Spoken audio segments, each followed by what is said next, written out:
नमस्कार दोस्तों, कैसे हो आप सब।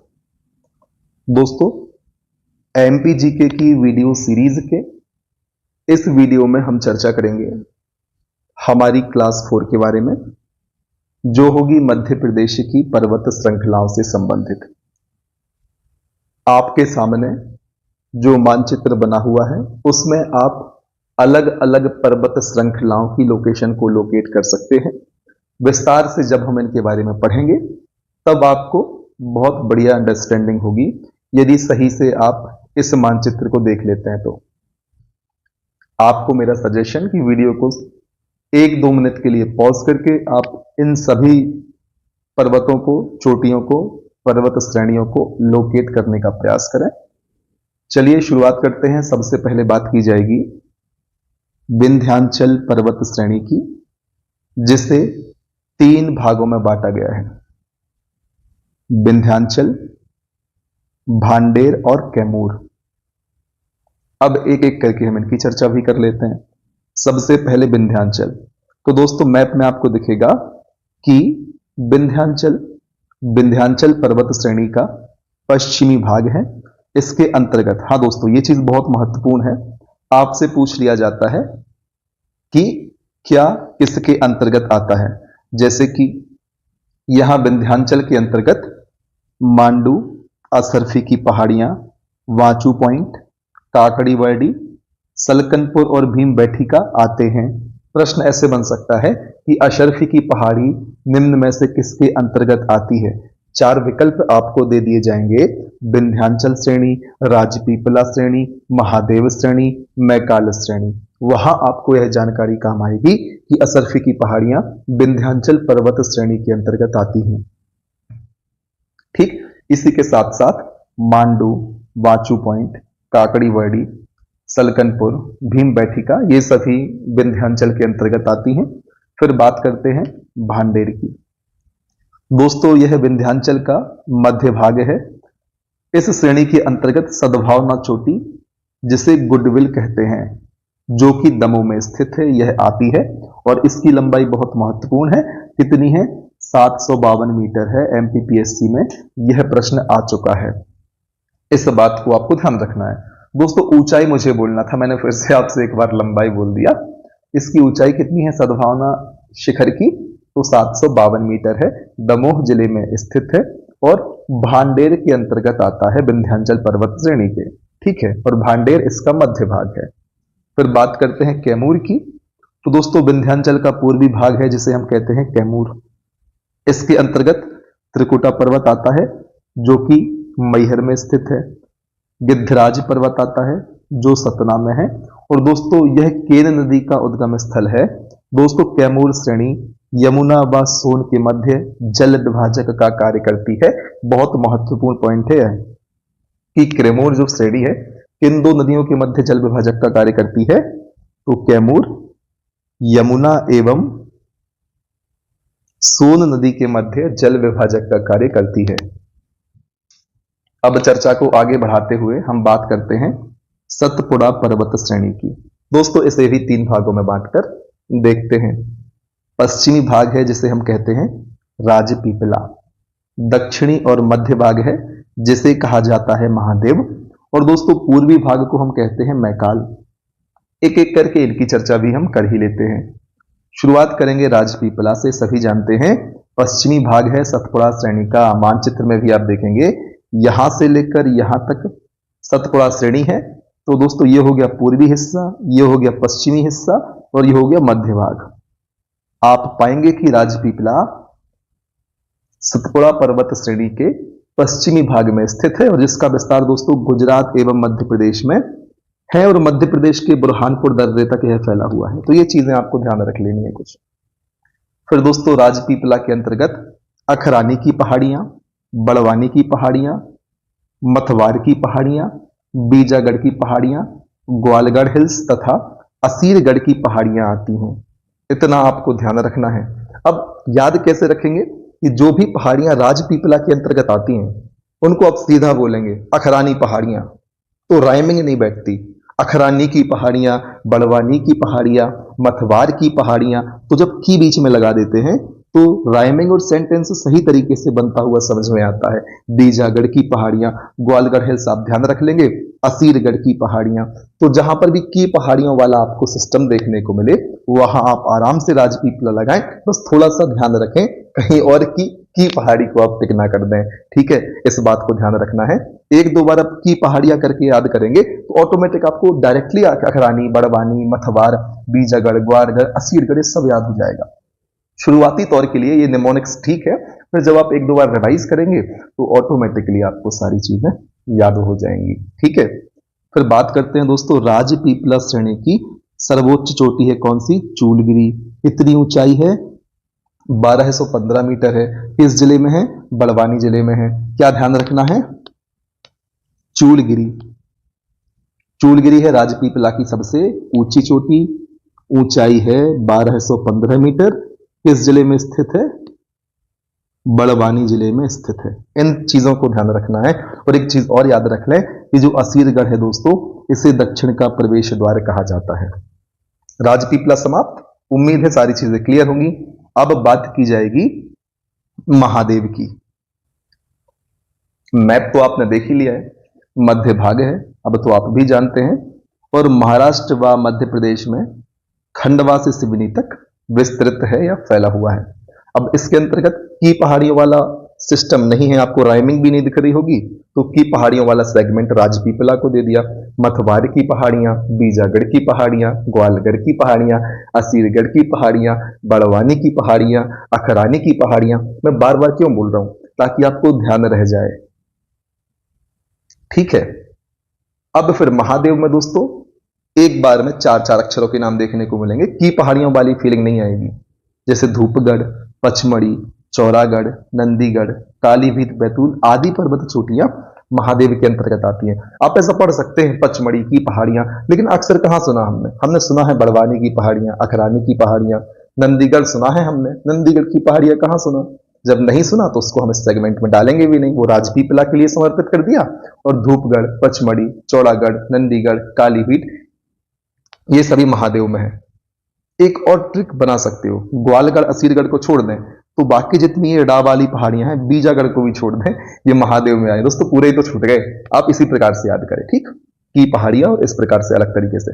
हालांकि आपको याद भी हो गई होंगी, काफी बार मैंने रिवाइज करा दिया ऊपर की पहाड़ियों को। ठीक है, अब ध्यान रखें इस क्षेत्र की सबसे ऊंची चोटी है कौन सी? धूपगढ़। और ये मध्य प्रदेश की भी सबसे ऊंची चोटी है। किस जिले में आती है ये हमें आप बताएंगे। और इसकी ऊंचाई कितनी है ये भी आप ही हमें बताएंगे। कहां बताएंगे? कमेंट सेक्शन में। जब मैं क्वेश्चन मार्क बनाऊं इसका मतलब होता है भाई कमेंट में आपको आंसर दे देना है, जो उसके पहले चीज बोली गई है, पूछी गई है।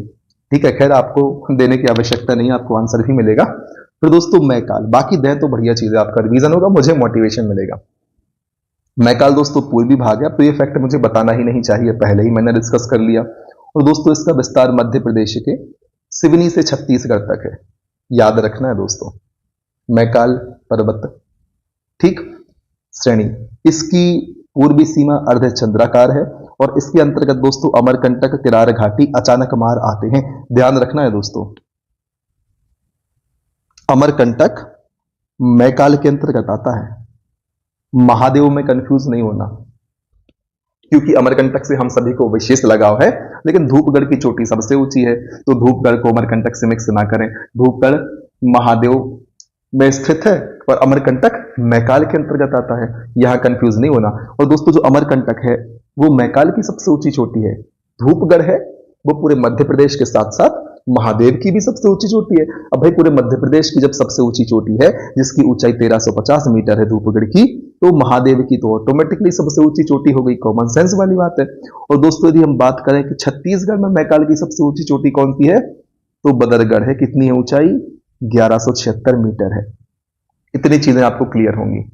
अब हम बात करते हैं मध्य प्रदेश की प्रमुख चोटियों की। ठीक, वीडियो यदि आपको बढ़िया लग रहा है, आपके काम का लग रहा है, तो कमेंट सेक्शन में दोस्तों हमें जरूर अवगत कराएं। कमेंट में ज्यादा समय नहीं लगता, आप किसी भी प्रकार से थंब इंप्रेशन देके हमें अवगत करा सकते हैं, आपका ज्यादा समय नहीं जाएगा। और लाइक करने में तो और भी कम समय जाता है, बीच में कभी वीडियो में ऐड आता है उतने में आप लाइक कर सकते हैं। 5 सेकंड में आप स्किप करेंगे, उतने में आप लाइक कर दें 5 सेकंड के वेट में, तो उससे हमारा भी मनोबल बना रहेगा और लगातार हम मेहनत करते रहेंगे। और सभी वीडियो को बराबर प्यार दें। पहले वीडियो में हमने आपका उत्साह देखा, इसलिए फिर हमने श्रृंखला को जारी रखा, तो अपना उतना ही उत्साह और हर वीडियो में आपका उत्साह बढ़ना चाहिए, इस चीज को आप ध्यान रखें। ठीक है, तो दोस्तों मध्य प्रदेश की सबसे ऊंची चोटी धूपगढ़, ऊंचाई है 1350 मीटर। कहां पर है दोस्तों? महादेव। ठीक ठीक, आप जिले भी बताएं, जितनी जानकारी आपको इनफैक्ट के बारे में एडिशनल है वो कमेंट सेक्शन में बता दें। ठीक है, सतपुड़ा की सबसे ऊंची चोटी कौन सी है? धूपगढ़ है। मध्य प्रदेश की भी धूपगढ़ है, पूरे सतपुड़ा की भी और महादेव की तो हम समझ ही गए, 1350 मीटर ऊंचाई है। मैकाल की सबसे ऊंची चोटी अमरकंटक है। ठीक है, कितनी ऊंचाई है? 1067 मीटर है। छत्तीसगढ़ में मैकाल की सबसे ऊंची चोटी है बदरगढ़, 1176 मीटर। राजपीपला की सबसे ऊंची कौन सी है?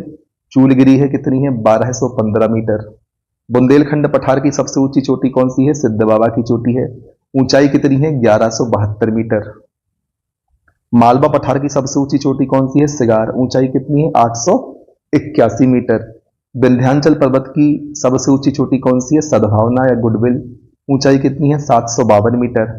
फिर मध्य भारत पठार या ग्वालियर चंबल पठार की सबसे ऊंची चोटी कौन सी है? टोंगरा, शिवपुर जिले में स्थित है, इसकी ऊंचाई है 430 मीटर। फिट में क्यों दे दी दोस्तों? 1411 फिट। ठीक है, इतना आपको ध्यान रख लेना है। ठीक दोस्तों, आपने ऊंचाई सुन तो ली है पर्वतों की, अब एक बार हम मैप में इनकी ऊंचाई को भरने का प्रयास करते हैं। सबसे पहले दोस्तों आप हमें आंसर दें, गोपांचल पर्वत कहां स्थित है? सिगार चोटी की ऊंचाई हमने कितनी पढ़ी? 881 मीटर पढ़ी। चूलगिरी की ऊंचाई कितनी है? 1215 मीटर है। ठीक, धूपगढ़ की ऊंचाई कितनी हमने देखी है? 1350 मीटर। सद्भावना चोटी की लंबाई कितनी है? 752 मीटर, दमोह जिले में स्थित है। अमरकंटक चोटी की ऊंचाई हमने देखी थी शायद 1067 मीटर के आसपास।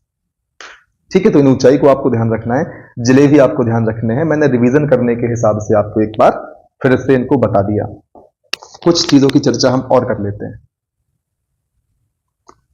आप यहां देख सकते हैं, ये बीच में नर्मदा नदी है और ये फिर ताप्ती नदी है। अब क्या समझना है कि जो नर्मदा नदी है वो विंध्याचल और सतपुड़ा श्रेणी के बीच में प्रवाहित होती है और ताप्ती नदी दोस्तों मध्य प्रदेश की दक्षिणी सीमा को बनाती है। ठीक है, तो ताप्ती नदी सतपुड़ा और अजंता पर्वत श्रेणी के बीच में स्थित है।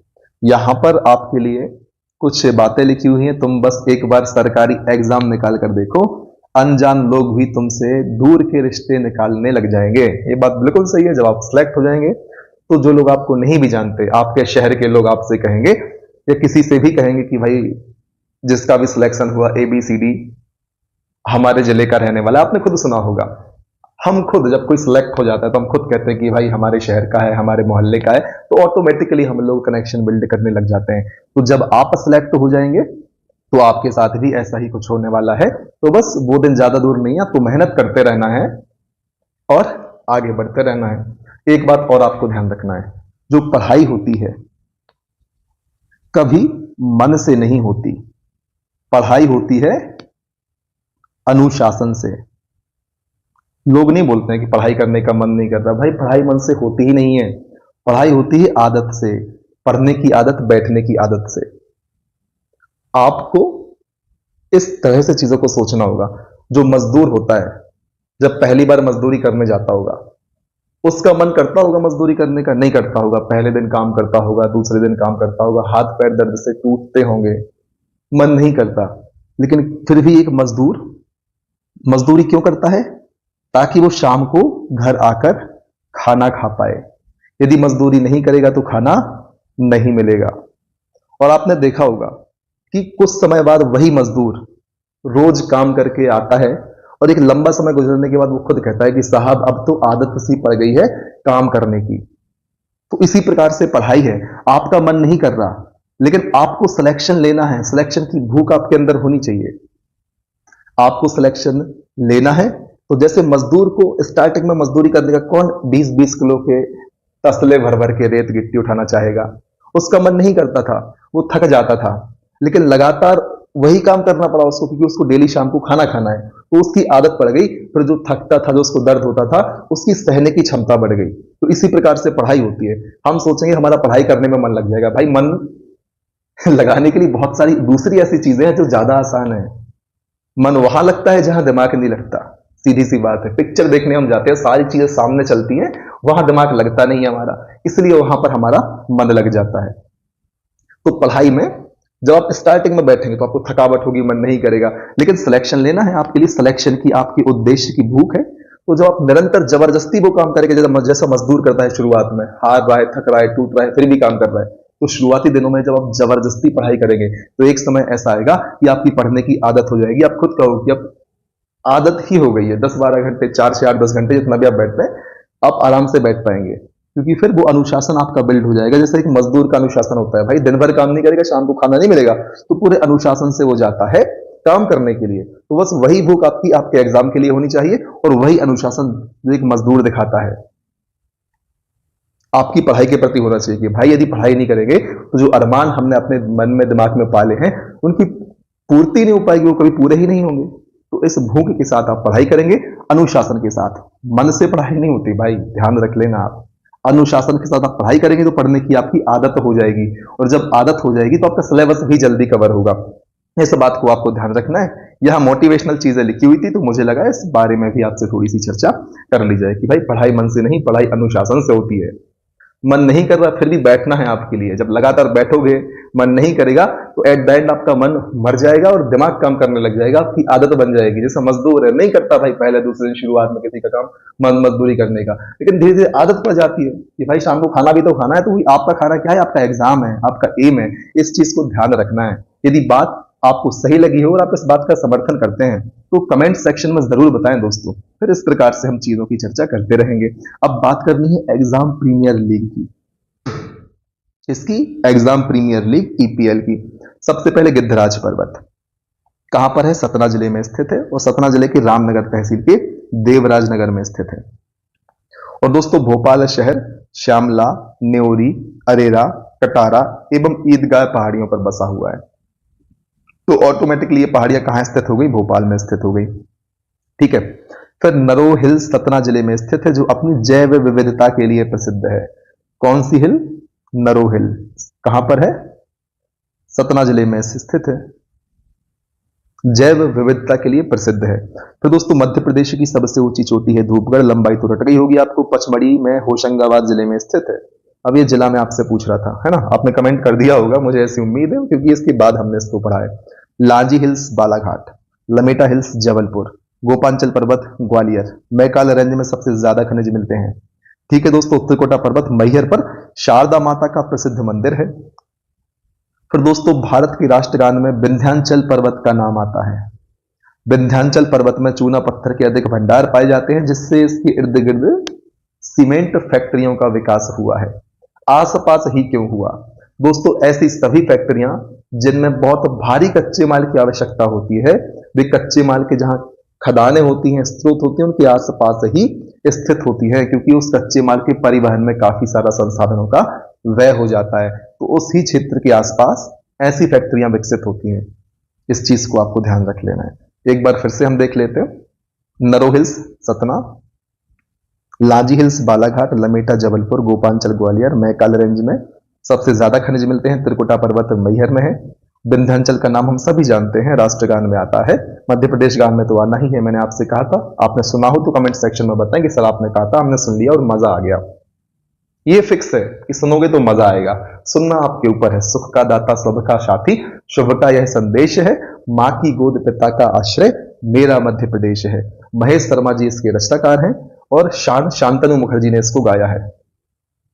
ठीक है, उम्मीद है इतनी चीजें क्लियर होंगी। हमने चर्चा कर ली है पर्वत श्रेणियों की। अब बात करनी है मध्य प्रदेश की भूगर्भिक संरचना की। तो दोस्तों कैसे कैसे हम डिवाइड करेंगे, हम आर्कियन चट्टान, धारवाड़, कडप्पा, विंध्यन, गोंडवाना, दक्कन ट्रैप, टर्शियन, और दोस्तों एक क्रम से लिखी हैं, सबसे पहले से सबसे बाद के क्रम में। अब इनको याद करने की एक ट्रिक है, क्या है, आधा कवि गोद में, मतलब कि निमोनिक्स है, आप ध्यान रखना चाहें तो रख लें, बाकी आप अपने हिसाब से याद कर सकते हैं। अब इसका लॉजिक ना ढूंढें, आपने इतना याद रख लिया। तो सबसे पहले आई थी आ से आर्कियन, फिर धा से धारवाड़, फिर का से कोडप्पा, फिर वा से विंध्यन, फिर गा से गोंडवाना, फिर दा से दक्कन। इस माँ को साइलेंट कर लें, टर्शरी आप लास्ट में याद रख लें, कितनी आसानी से आपको याद हो गई। आधा कभी गोद में, आ से आर्कियन, धा से धारवाड़, का से कोडप्पा, वा से विंध्यन, गा से गोंडवाना, और गा भी नहीं दोस्तों, गो ही लिखा हुआ है, बा ही नहीं वी ही लिखा हुआ है, और दा से दक्कन। तो काफी आसानी से आप याद कर लेंगे, नहीं तो फिर कंफ्यूज हो जाएंगे, भाई विंध्यन पहले आई थी कि कोडप्पा पहले आई थी, भाई कोडप्पा पहले थी कि गोंडवाना पहले थी। कंफ्यूज ना हो इसलिए आप इस निमोनिक्स या ट्रिक को याद कर सकते हैं। आपकी कोई दूसरी है तो आप उसे याद करें। फिर आप लोकेशन देखें इस मैप में कि कहां पर कौन सी चट्टानें पाई जाती हैं दोस्तों। देखें भाई, ये ग्वालियर रेंज है, ये आर्कियन आग चट्टानें हैं, विजावर श्रेणी, गोंडवाना क्षेत्र ये है, धारवाड़ क्षेत्र ये है, दक्कन ट्रैप, क्रिस्टेशियस काल ये है, विंध्यन चट्टान यहाँ पाई जाती हैं। तो ये चीजें आप मैप में देखें ताकि एस्टिमेट लगा पाए। हम कहते हैं ना बुंदेलखंड का निर्माण कैसे हुआ है, तो आर्कियन जमाने भर की चीजें पढ़ते हैं, यहीं से पढ़ते हैं। बुंदेलखंड किस रीजन में, इस रीजन में दिखता है चट्टानें कौन सी मिल रही है, तो किनके अपर्दन निक्षेपण से होगा, उन्हीं चट्टानों के अपर्दन निक्षेपण से होगा जो चट्टानें उस क्षेत्र में पाई जाती हैं। तो याद करने की तो कोई आवश्यकता ही नहीं है, बस मैप ढंग से देखना है आपको, ठीक है। और जैसे हम बात करते थे सतपुड़ा रेंज की, तो यहां पर दक्कन भी मिल जाएगा, सीधे जाएंगे और बाकी सारी चीजें मिलेंगी, फिर विंध्यन मिल जाएंगी आपको। तो वही चीज हम उसमें पढ़ रहे थे, सतपुड़ा में भी दक्कन ट्रैप, और ये विंध्याचल शायद उसमें था, धारवाड़ था शायद, नीचे है सतपुड़ा, है ना। तो आप इस चीज को देख लेंगे, है ना, ताकि सारी चीजें आपको एकदम क्रिस्टल क्लियर हो जाए, किसी भी प्रकार का कंफ्यूजन आपके दिमाग में ना बचे। इस चीज को आपको ध्यान रख लेना है, ठीक है। मैंने क्यों कहा कि भाई क्या फायदा होगा आपको, जब हम पढ़ रहे थे ना पठार, तो किस पठार का निर्माण किस प्रकार की चट्टानों से हुआ। अब जब हम उसको देख रहे थे सतपुड़ा को, तो सतपुड़ा इस प्रकार से फैला हुआ था, तो इस साइड दक्कन हो गया, इस साइड धारवाड़ हो गया, तो इनके ही अपर्दन निक्षेपण से तो उनका निर्माण होगा। तो वही कॉमन सेंस आपका डेवलप होगा, इस प्रकार से चीजों को आप देखेंगे। तो सबसे पहले बात करते हैं आर्कियन चट्टानों की। वो आधा कवि गोद में आपको ध्यान रखना है, ठीक है, लिख देता हूं मैं फिर से, इससे आपको सारा क्रम याद हो जाएगा, और इस माँ को आप निपटा देना, ठीक।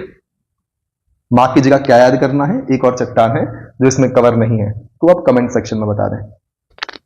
तो चलो चर्चा कर लेते हैं यार, है ना, आर्कियन चट्टानों की। सबसे प्राचीन है, हमने पहले ही देख लिया, आज से आर्कियन, ठीक है। इन चट्टानों का निर्माण प्री कैम्ब्रियन काल में हुआ था, ध्यान रखना, तो बढ़िया चीज है। और दोस्तों इनके रूपांतरण के कारण इनमें नीस एवं सिस्ट का निर्माण हुआ है। और दोस्तों बुंदेलखंड नीस सबसे पुरानी नीस है, इस फैक्ट को आप जरूर याद रखें।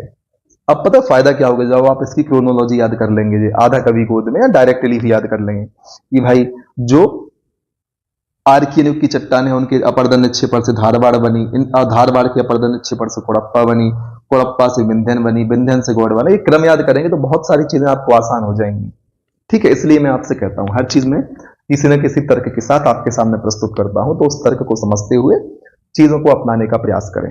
दोस्तों बुंदेलखंड के पठार विशेषतः टीकमगढ़, निवाड़ी, पूर्वी दतिया, पूर्वी शिवपुरी में पाई जाती है। क्या आर्कियन चट्टानें कहां पाई जाती हैं, बुंदेलखंड के पठार। और बुंदेलखंड के पठार में भी मुख्य रूप से इन रीजन में टीकमगढ़, निवाड़ी, पूर्वी दतिया, पूर्वी शिवपुरी में पाई जाती हैं। इनमें जीवाश्म का अभाव पाया जाता है, अर्थात जीवाश्म नहीं पाए जाते। अत्यधिक प्राचीनतम चट्टान है भाई, सबसे पहले की है तो प्राचीन तो होना ही है। फिर बात करते हैं धारवाड़ चट्टानों की। दोस्तों आर्कियन चट्टानों के अपर्दन निक्षेपण के फलस्वरूप बनी है। लो दोस्तों, मैंने आपसे कहा था क्रोनोलॉजी याद करेंगे तो फायदा मिलेगा। अब आर्कियन से बन गई कौन सी, धारवाड़ चट्टानें, ठीक है। अत्यधिक रूपांतरित होने के कारण इनमें भी जीवाश्मों का अभाव है, सारे जीवाश्म निपट गए, ठीक है। यह सकोली श्रेणी, चिल्पी श्रेणी एवं सौसर श्रेणी में पाई जाती है। अब प्रश्न उठेगा, सकोली श्रेणी किस जिले में फैली है, जबलपुर। चिल्पी कहां पर है, बालाघाट। सौसर कहां पर है, छिंदवाड़ा। इनको जरूर ध्यान रखना है। सकोली कहां पर है, जबलपुर। चिल्पी कहां पर है, बालाघाट। सौसर कहां पर है, छिंदवाड़ा। इनको भूलना नहीं है दोस्तों, इनको भूलेंगे तो फिर समस्या हो जाएगी, क्योंकि ये चीजें सबको याद रहने वाली हैं। और दोस्तों प्रमुख रूप से मैग्नीज खनिज धारवाड़ में पाया जाता है, बालाघाट में तो मिलता ही है भाई सबसे ज्यादा। हम जानते हैं खान का नाम क्या है मैग्नीज की जो बालाघाट में, कमेंट सेक्शन में बताएं दोस्तों। इसका नामकरण कर्नाटक के गांव धारवाड़ के नाम पर हुआ है। सबसे अधिक खनिज पाए जाने के कारण इन चट्टानों को समृद्ध चट्टानें कहते हैं भाई। किन चट्टानों को समृद्ध चट्टानें कहते हैं, धारवाड़ क्रम की चट्टानों को समृद्ध चट्टानें कहते हैं। खनिज बहुत मात्रा में पाया जाता है, बहुत सारे खनिज पाए जाते हैं इसलिए। अब बात करते हैं कुड़प्पा क्रम की चट्टानों की। भाई कुड़प्पा में क्या हुआ होगा, धारवाड़ क्रम का अपर्दन निक्षेपण हुआ तो कुड़प्पा बन गई। वही चीज सामने आ रही है बार बार, क्रोनोलॉजी, ठीक है। यह बिजावर श्रेणी व ग्वालियर श्रेणी में पाई जाती है। अब बिजावर श्रेणी पन्ना, सतना, छतरपुर में पाई जाती है, इसको भी ध्यान रखें। और हीरा प्रमुख खनिज है कुड़प्पा का। इसका नाम आंध्र प्रदेश के कुड़प्पा के नाम, कुड़प्पा गांव के आधार पर हुआ। फिर विंध्यन की बात करें तो कुड़प्पा चट्टानों के बाद इन चट्टानों का निर्माण हुआ, परतदार चट्टानें हैं, और यह मध्य प्रदेश में कैमूर, भांडेर, सोन श्रेणी में पाई जाती हैं। क्लियर है इतनी चीजें? तो फिर आगे बढ़ जाते हैं। और दोस्तों इन चट्टानों में, किन चट्टानों में, विंध्यान चट्टानों में बालू पत्थर, चीनी मिट्टी, चूना पत्थर, संगमरमर के भंडार पाए जाते हैं। ठीक, प्रश्न आएगा संगमरमर के भंडार या चूना पत्थर, चीनी मिट्टी, बलुआ पत्थर, बालू पत्थर के भंडार किन चट्टानों में पाए जाते हैं? आपका आंसर होगा भाई विंध्यन चट्टानों में पाए जाते हैं। दोस्तों मध्य प्रदेश में सबसे ज्यादा सीमेंट उद्योग का विकास इन्हीं चट्टानों के आसपास हुआ है। क्यों भाई? चूना पत्थर सबसे ज्यादा पाया जा रहा है, तो ध्यान रखें आप इस चीज का। और जो जितने भी भारी उद्योग हैं वो रिसोर्सेस के पास ही होते हैं। अब इतना सारा भारी चूना वूना जो कच्चा माल सीमेंट उद्योग के विकास के लिए है, वो आप ट्रांसपोर्ट में ले जाओगे, फिर उस बने हुए सामान को जगह जगह भेजोगे। इससे अच्छा उस ही स्थान पर फैक्ट्रियां लगा दी जाएं जहां पर ये चट्टानें पाई जाती हैं, जहां पर चूना पत्थर पाया जाता है, जहां पर बाकी सारी चीजें पाई जाती हैं जो कच्चे माल के रूप में उपयोग होनी है। ठीक है, अब बात करते हैं दक्कन ट्रैप की चट्टानों की। क्रस्टेशियस युग में ज्वालामुखी क्रिया के फलस्वरूप इनका निर्माण हुआ है, दक्कन ट्रैप की चट्टानें। ठीक है, इन चट्टानों में बॉक्साइट, स्फटिक और डोलोमाइट अपरदन से काली मिट्टी का निर्माण हुआ है। इस चीज को आपको ध्यान रखना है। ठीक है, इन्हें बेसाल्ट चट्टानें भी कहते हैं और यह मध्य प्रदेश के पश्चिमी क्षेत्र मालवा में पाई जाती हैं। इतना आपको ध्यान रख लेना है। ज्वालामुखी क्रियाओं के फलस्वरूप जो उद्भेदन हुआ, ये जमीन थी, ज्वालामुखी उद्भेदन के कारण जो परत जमा हो गई है, जो चट्टानें बनी हैं, उससे कहते हैं दक्कन ट्रैप की चट्टानें। पश्चिमी क्षेत्र में पाई जाती है और इन्हें हम बेसाल्ट चट्टानें भी कहते हैं। इतना आपको ध्यान रख लेना है। फिर बात करते हैं गोंडवाना चट्टानों की। दोस्तों गोंडवाना क्रम की चट्टान ऊपरी कार्बोनिफेरस युग से लेकर जुरासिक युग तक इनका निर्माण हुआ है। यह पैंच घाटी, सोन घाटी, जबलपुर व बघेलखंड में पाई जाती हैं। कोयला गोंडवाना चट्टानों में पाया जाता है। चूना पत्थर कहां पाया जाता था? विंध्यान में। ठीक है, हीरा कहां पाया जाता था? कुड़प्पा में। कोयला कहां पाया जाता है? गोंडवाना में। उम्मीद है इतनी चीजें क्लियर होंगी। टरशरी की बात और हम कर लेते हैं। सबसे नवीन चट्टानें हैं, प्रायः नदी घाटी में, विशेषतः नर्मदा सोन घाटी में पाई जाती हैं। अब इतना डिटेल में हमने पढ़ लिया, आपको ऑटोमेटिक याद हो गई होगी। जो हमने यहां पर ट्रिक लिखी थी कि आर्कियन से धारवाड़, धारवाड़ से कुड़प्पा, कुड़प्पा से विंध्यन, यहां पर वो चीज फॉलो नहीं हो रही है, यहां पर लिखा भी नहीं है। बस क्रम को आपको ध्यान रखना है, तो आप इसको ध्यान रख सकते हैं। बाकी निमोनिक्स तो आपको बेनिफिट करेंगे ही आपके एग्जाम में, बेनिफिशियल होना ही है। अब बात कर लेते हैं मध्य प्रदेश की भूवैज्ञानिक संरचना के युग और प्रमुख शैल समूह को एक नजर में। तो दोस्तों नवीन युग में शैल समूह एलुवियम, प्लीस्टोसीन युग में पुरातन एलुवियम तथा लेटेराइट। दोस्तों मैं खुद पहली बार पढ़ रहा हूं उनको। लोअर इओसीन, अपर क्रिस्टेशियस युग में दक्कन ट्रैप तथा अंतर ट्रैपियन शैल समूह हैं। लोअर क्रिस्टेशियस तथा मध्य ट्रियासिक युग में ऊपरी गोंडवाना शैल समूह। दोस्तों इतने डिटेल में नहीं पढ़ा मैंने, क्रिस्टेशियस, ट्रियासिक ये सब युग पढ़े हुए हैं, लेकिन इतने डिटेल में नहीं पढ़ा कि भाई ऊपरी गोंडवाना, लोअर गोंडवाना। ठीक है, तो लोअर ट्रियासिक, अपर कार्बोनिफेरस युग में लोअर गोंडवाना शैल समूह, कैम्ब्रियन युग में अपर विंध्यन शैल समूह, लेट प्री कैम्ब्रियन युग में लोअर विंध्यन शैल समूह कुड़प्पा, अर्ली प्री कैम्ब्रियन युग में धारवाड़ तथा तुल्य शैल समूह, आर्कियंस युग में ग्रेनाइट तथा नीस शैल समूह। अब दोस्तों यहां पर आपको इसका लोड लेना चाहिए कि हमें याद हो रहा है कि नहीं हो रहा। भाई यदि आपको याद नहीं हो रहा तो भाई किसी को याद नहीं होगा। कोई हार्ड डिस्क लेके पैदा नहीं हुआ दिमाग में, ठीक है, बन टीवी वगैरह कुछ भी, सब इंसान है, भगवान कोई है नहीं। तो चमत्कारिक शक्तियां किसी के पास नहीं। आपको समस्या है, सबको समस्या है, तो सेम बैटल फील्ड होगी, तनाव की बात ही नहीं है। तो एक दो बार पढ़ लेना, बाकी कोई ज्यादा परेशानी की बात नहीं है। अब बात करते हैं महत्वपूर्ण तथ्यों की। दोस्तों पन्ना के हीरे की खानें बिजावर श्रेणी में और कुछ अल्प मात्रा में अपर विंध्यन श्रेणी में पाई जाती हैं। हीरे की जो खानें हैं कहां? बिजावर श्रेणी में और कुछ मात्रा में अपर विंध्यन श्रेणी में पाई जाती हैं। फिर दोस्तों प्रदेश में आर्कियन युग की चट्टानों से संगमरमर प्राप्त होता है और पन्ना जिले की भोगन नदी से हीरा प्राप्त होता है। ध्यान रखना है दोस्तों, मझगवा पन्ना में है, हिनौता पन्ना में है और कुटारिया सतना में है। ये हीरा की खाने हैं, इनको आपको ध्यान रख लेना है। प्रश्न बनेगा मझगवा निम्न में से कहाँ है, तो भाई पन्ना में है। सतना में क्या है, कोटारिया है। और ये सब क्या है, हीरे की खाने हैं। फिर दोस्तों बात करते हैं कुड़प्पा शैल के ग्वालियर उपक्रम क्षेत्र के निचले भाग को पार और ऊपरी भाग को मोरार कहा जाता है। अब पार और मोरार क्या है, ग्वालियर उपक्रम क्षेत्र के निचले भाग को पार कहते हैं कुड़प्पा शैल समूह के, और ऊपरी भाग को मोरार कह देते हैं। इतना आपको ध्यान रखना है और इसी के साथ हमारा यह टॉपिक खत्म होता है। तो फिर आपको करना क्या है, आपको यदि वीडियो से बेनिफिट हुआ है तो आपको इस बेनिफिट को शेयर करना है आपकी ही तरह तैयारी करने वाले दूसरे विद्यार्थियों के साथ।